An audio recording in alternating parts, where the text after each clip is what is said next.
ভাই একটা কথা কি জানো, এই টাকার জন্য কত ছেলে নিজের স্বপ্নগুলো বিসর্জন দিয়েছে, হারিয়ে ফেলেছে বিকেলের ক্রিকেট খেলা, সন্ধ্যার বন্ধুদের সাথে আড্ডা দেওয়া, সবকিছুই ছেড়ে দিয়েছে এই টাকার জন্য। টাকার জন্য প্রতিটা ছেলে নিজের ক্যারিয়ারটাকে এলোমেলো করে দিয়েছে।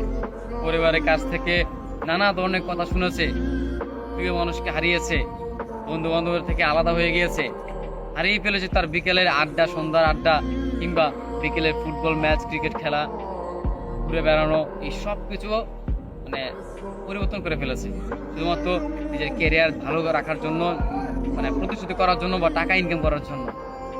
আসলে সময়ের সাথে সাথে সেই ছেলেটা পাল্টে গিয়েছে। যেই ছেলেটা একটা সময় ক্রিকেটে আসক্ত ছিল, যেই ছেলেটা একটা সময় কোনো একটা মেয়েকে ভালোবাসতো, যেই ছেলেটা একটা সময় সবসময় বন্ধুদের নিয়ে আড্ডায় থাকতো, ঘুরে বেড়াতো, আজকে টাকার জন্য সে তার পরিস্থিতি পাল্টিয়ে নিয়েছে।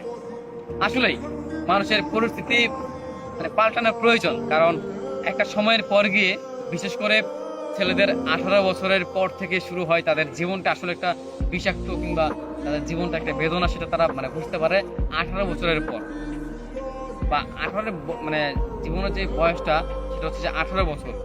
তার আগে যে মুহূর্তগুলো, সেগুলো মানে খুব ভালো কাটবে, কিন্তু জীবনে যে 18 বছর যে পার হয়ে যাবে, কিংবা এই বছরটা যখন মানে পার হয়ে যাবে, ঠিক তখনই প্রতিটা ছেলে কিংবা প্রতিটা মেয়ে, তাদের কাছে মানে তাদের জীবন একদম বিষাক্ত মনে হয়। তাদের একদমই মানে নিজের জীবনটাকে তারা মানে ভালো লাগে না। প্রত্যেকটা জায়গায় কষ্ট, মানে অপমান, নিজের ভালো থাকা হয়ে ওঠে না, মানে সব দিক দিয়ে মানে কেন যেন মানে প্রবলেম তৈরি হয়।